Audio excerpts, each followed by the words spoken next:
But we are in week 2, or actually week 3 of a teaching series called When the Church Was a Family. We started this series a few weeks ago, and the whole premise of the series is not for us to look back and remember when the church was a family, although that's part of it, but really the heartbeat, the vision of this series is for us to actually reclaim what it means to be a church family here and now in 2026. And so we kicked off this series by looking at if you want to elevate the quality of your life. You can have great goals and you can have great strategies, but if you don't have great community, you may not reach those goals, and if you do, it'll take a lot longer than necessary. You see, if you want to elevate the quality of your life, you need to elevate the quality of your community. Who are you traveling with? Who is challenging you? Who is encouraging you? Who do you have in your life that you look around and you're like, man, if I could be like them in 1 year, and them in the next 5 years, that would be an amazing, amazing life? Or do you have a bunch of people around you look at and you're like, I don't want my life to ever become like their life at all? Then it might be time to upgrade your community. So we started by talking about elevating our community and our need for community, but it's a need that the early church really embraced as a part of their core identity, which is what we talked about last week. In week 2, that the church saw themselves. And when I say the church, I don't mean a building or a place or a program. I'm talking about the men and women who were the first followers of Jesus, this community, what the scriptures calls the ecclesia, the church. When this group came together, they did not see themselves as simply a program or a group of people even that would just sort of gather once a week when it was convenient. They saw themselves as a family. They saw themselves as brothers and sisters, and God was the Father. And what Jesus did on the cross, and most importantly through the resurrection, not only justified them with God, but also familiarified them with one another. It brought them together. And the early church, there's a really great book called The Triumph of Christianity. It's very dense, but it's a good book if you want to understand what the early church lived like, how they behaved. And one thing that they noted was how the early church really was driven by this familial identity, and it helped them rise above the trials that they faced. Because the church to them, it wasn't a program, a service, or a place. It was a family. And so last week we talked about, like, what would it look like for us to be a family? What would it look like for us to look around and see that I need you on my left and right and in front of me and behind me because you're my brother, you're my sister, and if you win, I win. If you lose, I lose, because we are in this together. Wouldn't that be a beautiful community to be a part of? Not just a place you attend but you don't feel connected to, but a family that you belong to. So the first couple of weeks were largely really talking about family as it relates to you. And the perspective was sort of shifted inward. But for the next 2 weeks and the remainder of this series, I kind of want to shift the perspective outwards. And instead of just looking at ourselves, I want us to begin to look at the world around us. And what does it look like to be a church that lives like a family here in San Francisco in 2026? Today, I want to talk about the power of belonging. I want to talk about the power of belonging and why belonging, I believe, is the foundation for belief. Chances are maybe you came into this place looking to grow in your beliefs, but I bet underneath all of that, what you really, really want is to belong. A community where you're safe, where you're seen, where you're heard, where there's a seat at the table for you, and you belong. Because to belong is something that we need as human beings. And the early church, they did belonging really, really well. In the book of Acts, if you've read through it, it doesn't take long to see the church wasn't perfect because they were people. They were a mess. They got in arguments. There were times of division. There were times where they had to face some hurdles together. But one thing they did really, really well is belonging. That they created this space that whether you were a Jew or a Gentile, which means if you were anyone other than a Jewish person, you had a seat at the table. And the reason that the early church did this so well, I believe, is because they were modeling their vision and values off of their rabbi, off of their Lord, off of Jesus. And Jesus, more than anybody else, did belonging so incredibly. And so I want to talk about today, what does it look like for us to be a space of belonging? Not just for some people, but a space of belonging for all people. And I think this is such a timely message considering the cultural moment we find ourselves in and the historical moment in our country we find ourselves in, where there is so much dialogue about who's in and who is out. And I think as followers of Jesus, our goal is not to find more reasons to kick people out, but to find every reason to include people in. Can I get an amen on that? Like the church should be known as inclusive, a big table with enough seats for everybody. And so I want to talk about that. What does it look like to be a church known for belonging? Because you need to understand the church doesn't exist for itself. The church exists for the world. The church exists for the hurting. The church exists for the lonely. The church exists for those who are wandering and wondering what this life is all about. The church exists for those who long to experience hope in life and love. The church exists not just for itself, but for the world that it serves. And so let's talk about, what does it look like to be a place of belonging here at Canvas? Would you pray with me? God, we love you so much. Today, God, I pray you would speak through me. We don't need to hear my agenda or my opinions or thoughts. We just need to hear your voice, because it's your voice that gives wisdom and clarity and courage and hope.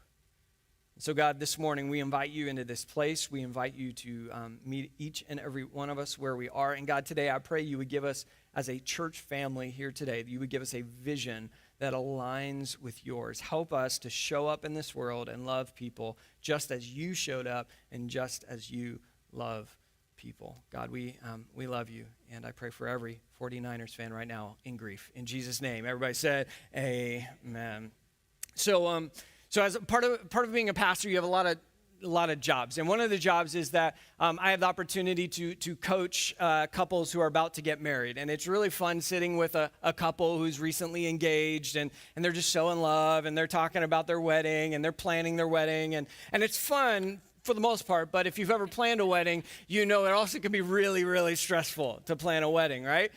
Jenna and I, we've been married in May. It'll be 20 years, yeah. Thank you. Thanks.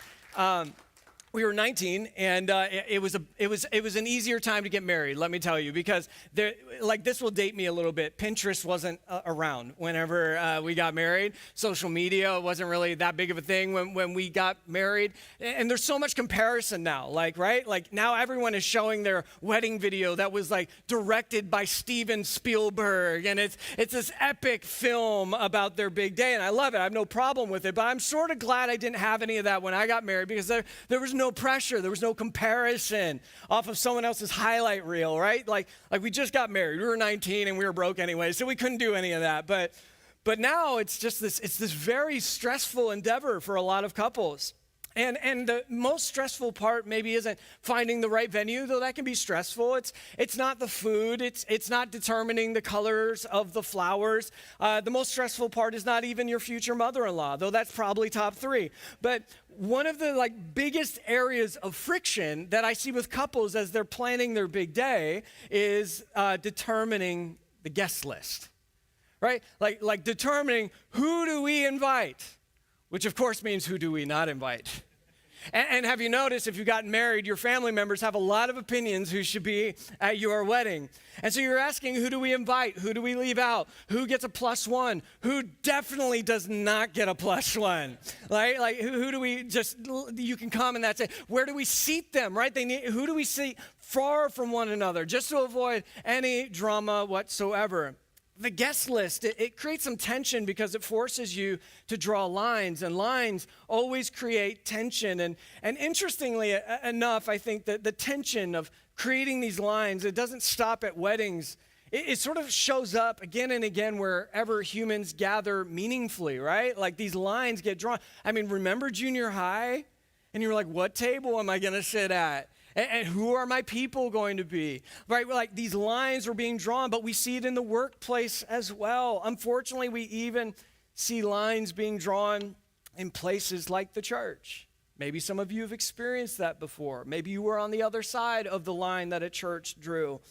But one thing I noticed, haven't been raised in the church my entire life, and I'm actually kind of grateful for that, because when I say I know what it's like to walk through a church and not know anybody, I really know what it's like. I wasn't born in the back row of a church. I know what it's like to walk in and not know the language, not know the inside jokes and jargon. Like I was new to the whole thing. And so one thing I noticed when I first started following Jesus though, and it kind of surprised me, it took me back, it was how much Christians loved talking about who was going to heaven and who was not.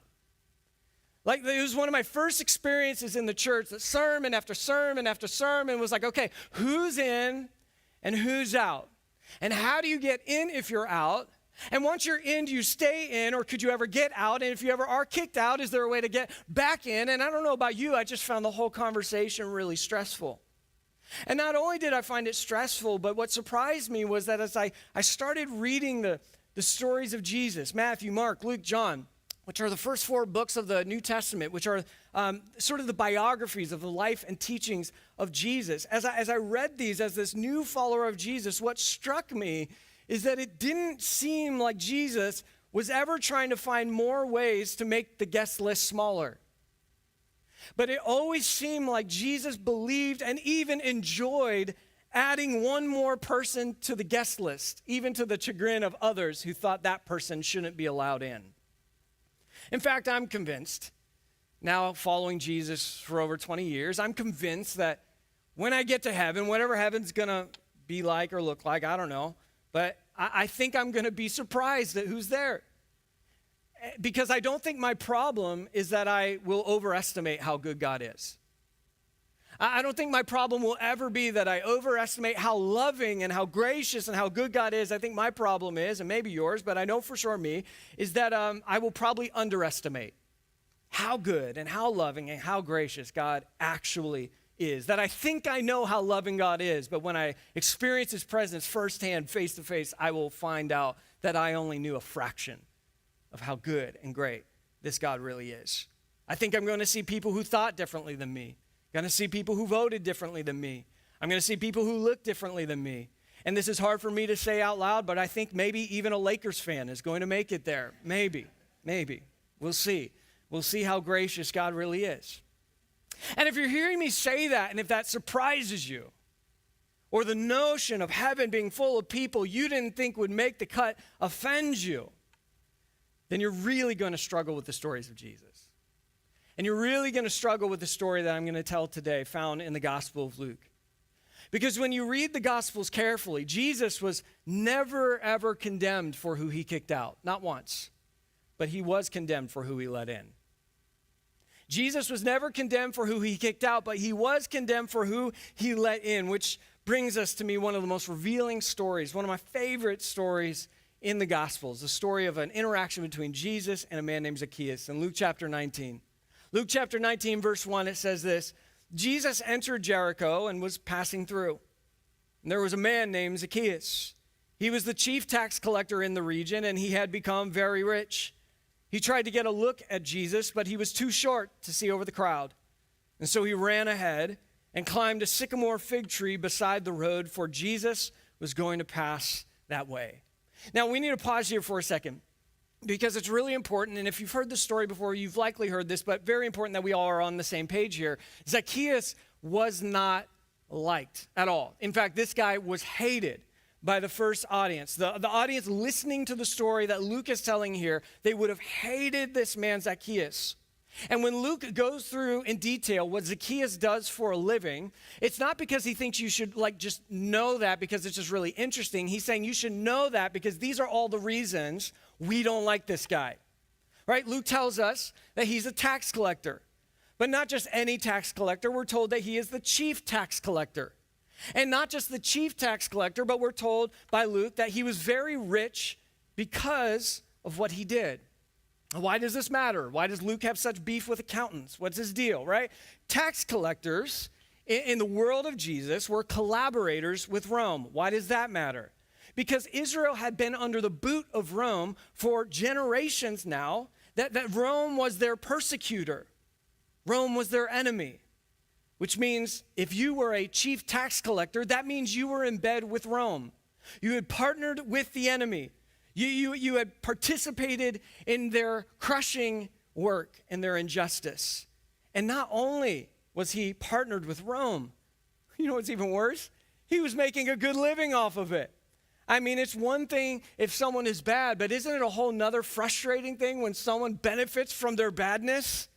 That they're actually making a great living because of their lack of integrity? This is Zacchaeus. This was no petty thing. To the first audience listening to this, they would have heard about Zacchaeus. They would have known about Zacchaeus. This guy was no ordinary guy. This guy was bad, like to the bone. Dun, dun, dun, dun. You know, like you cue the music. Like every time he walked in the room, it would be like, ba-ba-ba-ba-ba. Like they would, that is Zacchaeus. And if you don't know the song, I feel old. But Luke wants us to make sure what he's doing here. When you see writers in the scriptures give us all these details, you're like, why are we giving all these details? There is always a point. There is always a reason. And Luke wants us to make sure that we know how bad this guy Zacchaeus is. And I don't know this, but, I think it's important to remember that those who wrote the Bible were human. They weren't perfect. And sometimes I think their humanity comes out in the writings. And I don't know this, but I feel like Luke takes a little jab at Zacchaeus in how he tells the story, right? Like he could have just said Zacchaeus couldn't see Jesus. And we would have gotten to the same conclusion. It would have been enough. We would have understood the point. But Luke adds a detail that feels unnecessary enough to make me suspicious. He says, he tried to get a look at Jesus, but he was too short, right? He was too short to see over the crowd.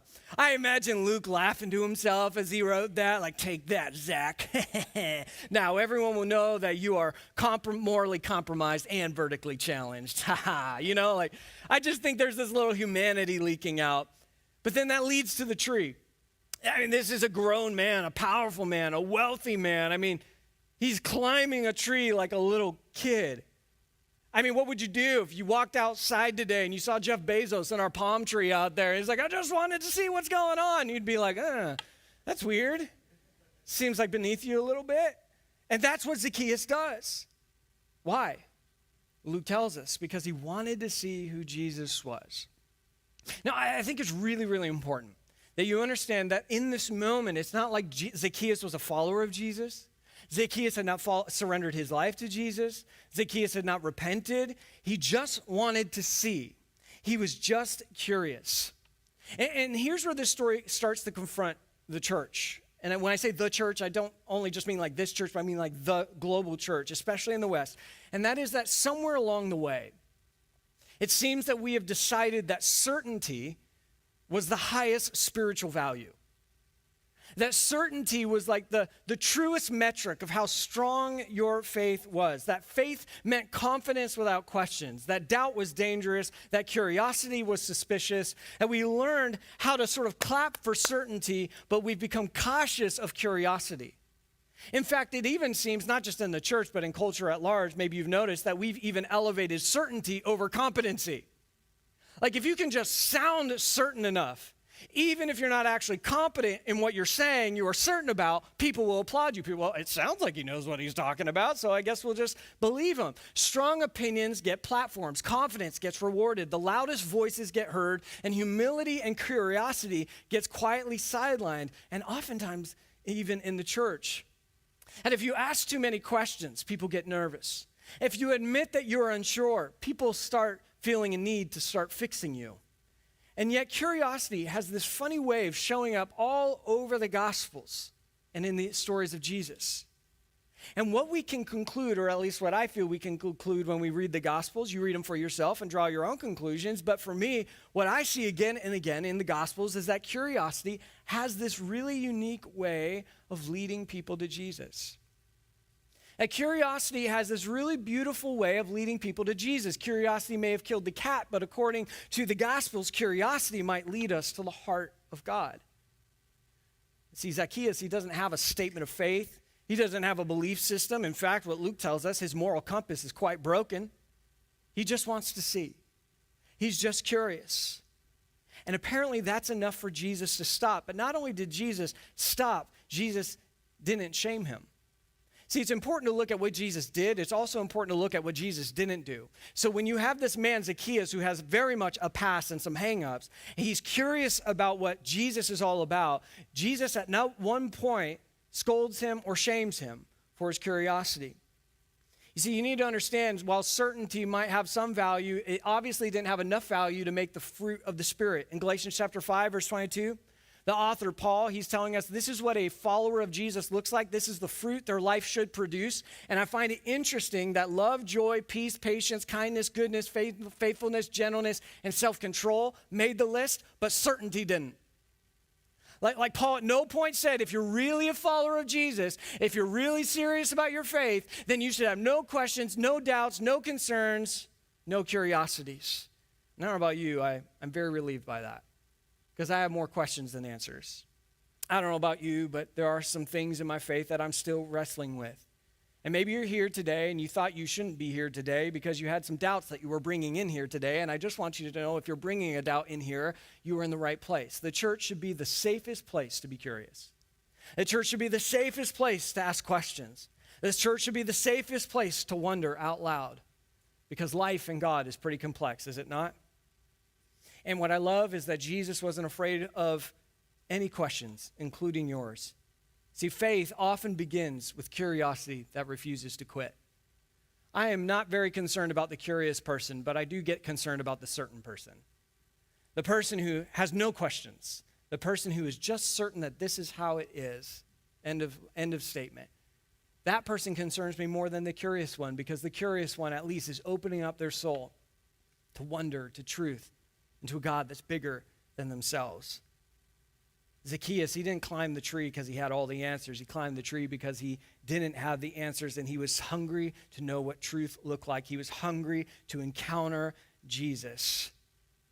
So if you're here today and you're more curious than you are certain, I want you to know what the story of Zacchaeus tells me is that you are maybe more likely to see Jesus close up than those who are pretending to be more certain than they actually are.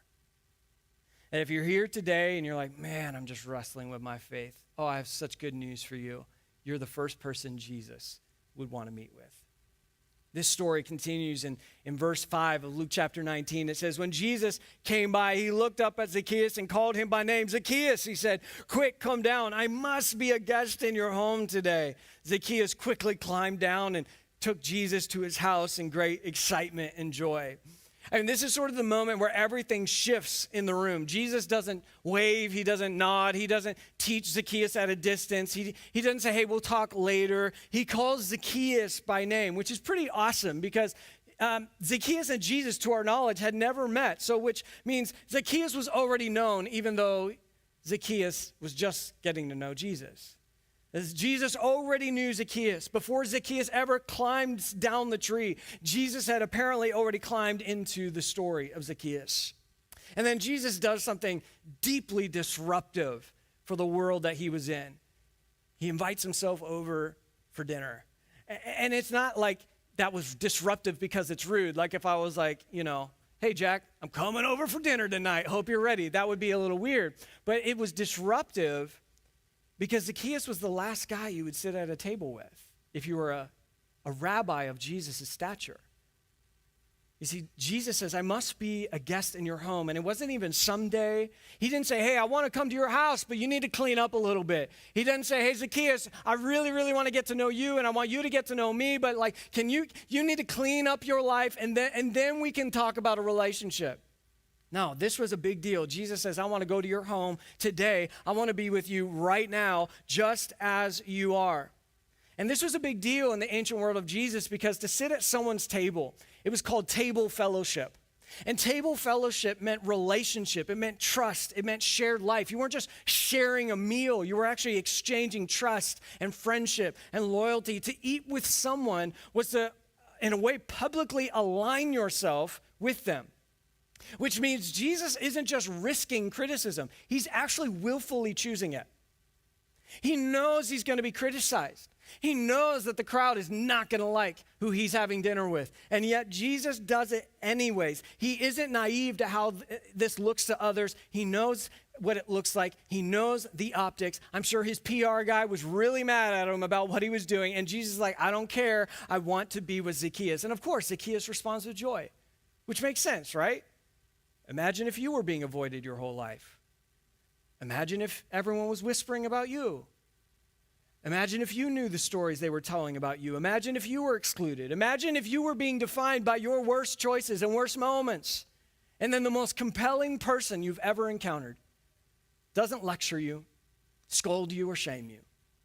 But his first response is to invite you to come close, to sit at a table, to share a meal. And the crowd can't handle it. It says in Luke chapter 19, verse 7, but the people were displeased. He has gone to be the guest of a notorious sinner, they grumbled. And you got to notice the accusation. They don't say Zacchaeus is sinful. Everyone agrees on that. They say Jesus is with him. And that is the thing that is blowing their mind. But Jesus refuses distance. Jesus is not afraid, apparently, of being guilty by association. It tells us something about what this Jesus is like, and therefore tells us what God is like if God is in fact Jesus.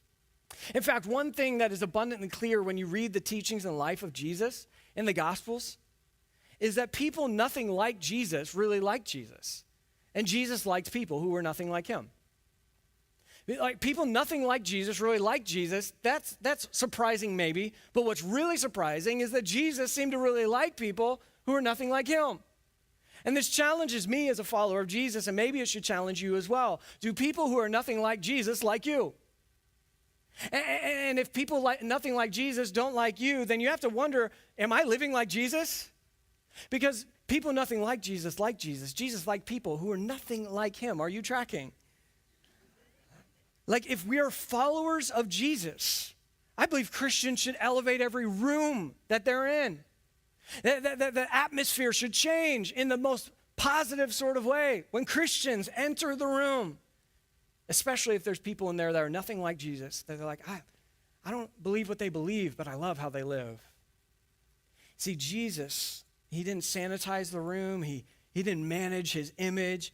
He didn't clarify his position. Hey guys, there's a bigger thing going on here. Don't freak out. I'm doing something. No, he didn't do that. He just ate. He listened. He stayed, he was present. And I guess I just want to say, if that version of Jesus bothers you, and if it's still not hitting you yet, take your worst enemy. Who is the person that you hate or dislike?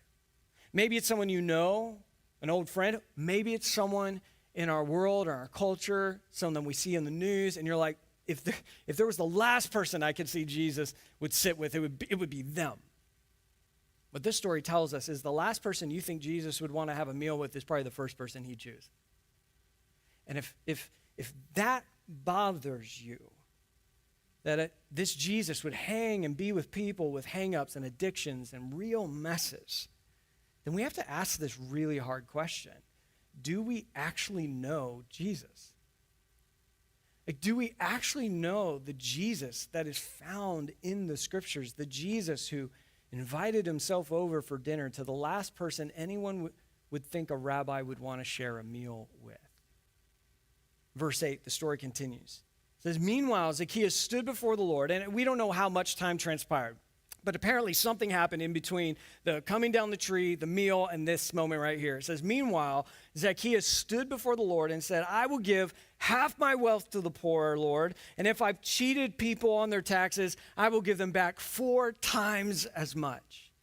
Something shifted in his life. It's a total change of behavior, which is amazing. But we need to notice the order of Zacchaeus' transformation, and that is that belonging comes first, and then transformation came second. Zacchaeus didn't behave his way into belonging.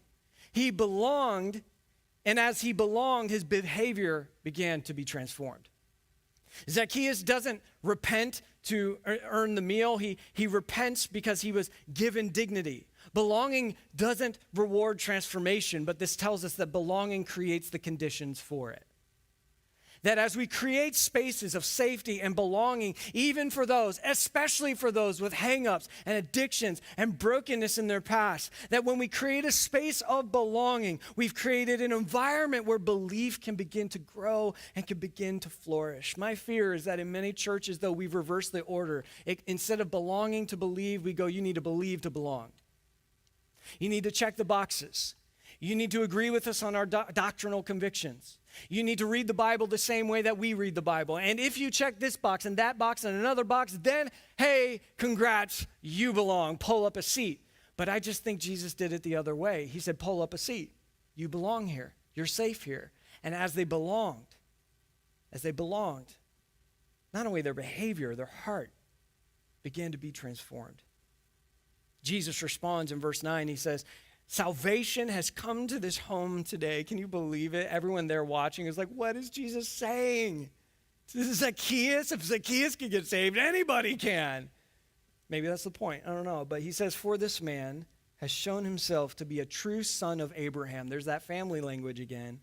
For the Son of Man came to seek and save those who are lost. What does Jesus say when he says the son of Abraham? You go all the way back to Genesis chapter 12. God makes a promise to a man named Abraham that he would have many children, right? You maybe sang a very annoying song in Sunday school as a kid about it. But he was going to have generations of kids. There was going to be this big family that God would use to change and transform the world. And so when Jesus says, this man is now a son of Abraham, he's saying, hey, everybody, listen up. Let me introduce you to your brother, Zacchaeus. He's not only right with me and with God, he's also now right with one another. He is a part of the family. Jesus doesn't say salvation will come once you clean everything up. He doesn't even say, hey, that's a very nice gesture that you're going to pay back what you took by 4 times. You need to prove it first. We need to see if your faith is real, because talking's easy. You need to prove it. No. Before he could ever prove that his faith was real, Jesus said, welcome to the family. Welcome to the table. Pull up a seat. See, what this story tells me is that while sin is not safe with Jesus, sinners always are. While sin is not safe with Jesus, I'm not saying that Jesus condones sin, that he condones violence, that he condones greed, that he condones any form of sin that demeans humanity or vandalizes the story of God. I'm not saying that Jesus just gives everyone a pass or that sin is not a big deal. No. Jesus gave his life because sin was that big of a deal. He died on a cross because sin was that big of a deal. But you need to understand, while sin is not safe with Jesus, sinners always are. That those with hang-ups, with past, with mess-ups and addictions, they are safe in the presence of Jesus. And safety is often what allows people to finally be honest and be transformed. See, I think the church was never meant to become a gate. And I fear sometimes it has. A gate where people have to come through it and we're like, all right, a few questions before you come through. Just need to make sure we're on the same page. I don't think the church was ever meant to be a gate. If I could give a different metaphor, I think the church was always meant to be more like a greenhouse. Like, I don't think we were meant to be a gate, but much more like a greenhouse. A greenhouse doesn't yell at the plants to grow faster. It just creates the right environment. It provides light, it provides water, it provides time. Growth happens because the conditions are right. But legalism, toxic religiosity, it turns the church from a greenhouse where life can flourish into a gate that is always trying to determine who's in and who's out. A place of inspection, a place of performance, a place where people feel evaluated before they ever feel embraced. But greenhouses, they're a little messy. Greenhouses require patience because it takes time for growth to begin to show. And not everything always looks healthy right away. But that's how life actually works. I actually think that's how the church should look. That the church should be a safe environment where while sin won't be safe, sinners are in the presence of Jesus. Where they will be given the environment and the experiences and the resources that they need to grow and flourish as a follower of Jesus. Let me close with what the Apostle Paul, who's formed by the Jesus story, he says this to the early church, and he's talking to this community of followers of Jesus in Rome, and they're all trying to figure out, all right, Jesus is risen from the dead. How do we do this thing together? How do we live like a family together? And here's what Paul says in Romans chapter 15. He says this. He says, therefore, accept each other just as Christ has accepted you, so that God will be given the glory. I just want to read that again out loud because we need to get it from our head to our heart. This is what Paul says, his advice to this church. Therefore, accept each other just as Christ has accepted you, so that God will be given the glory. Now, if we're being honest, this verse, if we're really thinking about it, can be offensive and difficult. The offensive part of this verse isn't the accept each other part. I think we all probably, even if you don't believe in God or not, whatnot, we probably all agree accepting each other is probably a good idea. right? Like that's a good idea. I don't think that's the challenging part. I think the challenging part, though, is what Paul says next. He doesn't say just, hey, accept each other and leave you to decide what it looks like to accept each other. He clarifies it because he knows we need clarity. He says, accept each other. Well, how should we do that? Just as Jesus accepted you. Just as Jesus has accepted you, that is how we are to accept each other. Jesus is the bar, right? Because none of us came to Jesus perfect. None of us came to Jesus with all the answers. None of us in this room came to Jesus with it all together. We came to Jesus with questions, with doubts, with baggage, with hang-ups and mess-ups. And yet, even with all of that, even in all of that, Jesus welcomed you. He opened his arms to you, opened his heart to you, and he pulled out a seat for you at the table in the family of God. You belonged before you believed. You were accepted before you were certain. And Paul says, that's the standard. That's who we are. Because this might come as a shock to you. The world really hasn't changed all that much. This idea of us trying to draw hard lines and determine who's in and who's out, that's not a new thing that just has sprung up in 2025, 2026. Like this has been happening in the human story for generations and generations and generations. And so we are not called to be a spiritualized version of the same story. We are called to be an entirely new story, an entirely new community that looks entirely different from the rest of the world. The early church did not thrive because they looked like the same, but just a little bit better than the rest of the world. They thrived in the world because they were fundamentally different. They operated by a completely different code, by a completely different value system. And that value system, that code, was informed and formed by the one who is leading it, which is Jesus. Paul says, how are we to live? We are to accept all people. Not as you would accept them, but as Jesus would. And Jesus, just like he did with Zacchaeus, just like he did with Matthew, just like he did with the woman caught in adultery, story after story, Jesus would meet people right where they are and create a greenhouse for them to grow and flourish. He would create a place where people could belong. What if this church is known for that? I'm just telling you, if you want to be a part of a church that's like looking for new ways to kick people out, you're going to hate this church. But if you're wanting to be a part of building a community that says there's always room for one more, like we're not going to be bashful about wanting to pull out more rows of seats because we want more people to experience belonging. We're going to celebrate that this church grows. We're not going to go, how do we keep this thing small and to ourselves? Like, how do we just keep this really comfortable for me because I really like it and I don't really want it to change? No. If that's how you're thinking, you will hate this church. Because we want to reach more people. We want to serve more people because there are more Zacchaeuses in our world climbing trees, trying to get perspective because the world gave them a promise that the world hasn't delivered on. And now they're curious. Maybe Jesus can. And the church should be the first and loudest voice to say, welcome on in. Go grab a coffee, donut. There's a seat for you. Let's sit next to each other. Welcome to the church community. Welcome to the family. I'll just say this. What's so interesting about following Jesus is that the closer you follow him, the more he begins to redefine success and what it actually means. Before Jesus, I would have measured the success of a church by the person who is leading it. Maybe that's how you define the success of a church. By the leader leading it, their charisma, their preaching, the vision, and how well it's articulated. And none of that, I'm not saying is irrelevant or unimportant, but the more I follow Jesus, the more I lean into the Jesus story, the more I'm starting to wonder if we, as the church, have missed what success actually looks like. Maybe the success of a church isn't measured by the person who's leading it as much as it is measured by the people they refuse to leave behind. Maybe the success of the church isn't measured by the person leading it. It's measured by a church's refusal to leave anyone behind, to welcome all people to the table. Maybe that will actually make us successful at being a church family, not just a program or place or service, but a family. When we decide to be the kind of church that refuses to leave anyone behind, just as Jesus refused to leave Zacchaeus behind, just as Jesus refused to leave me behind, and just as Jesus refused to leave all of you behind. May we too be known as a church not for the person standing at the front. Dear God, please don't be known for that here.